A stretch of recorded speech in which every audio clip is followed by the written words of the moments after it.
আচ্ছা, পায়ের কথা যেহেতু উঠছে, আমার একটা জিনিস মনে পড়ছে, তোমাদের একটু ক্লিয়ার করি। পায়ের মান কখনো কখনো 180 ডিগ্রি বসাই, আবার পায়ের মান 3 পয়েন্ট কত 1416 আরো আছে, হ্যাঁ, এটা বসাই। কখন কোনটা, এরকম কোশ্চেন কি তোমার মাথায় কখনো জাগছে?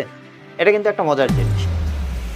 এখন দেখো, এইটা হচ্ছে যখন তুমি কোনো অ্যাঙ্গেল হিসাবে ইউজ করবা পাইকে। কি বলছি? পাইকে যখন তুমি অ্যাঙ্গেল হিসাবে, যেমন বৃত্তের তিন কোণের সমষ্টি, তাই না? তিন কোণের সমষ্টি এই θ1, θ2, θ3। সো এই কোণগুলা যখন তুমি যোগ করবা, তাইলে তখন হয়ে যাবে 180 ডিগ্রি।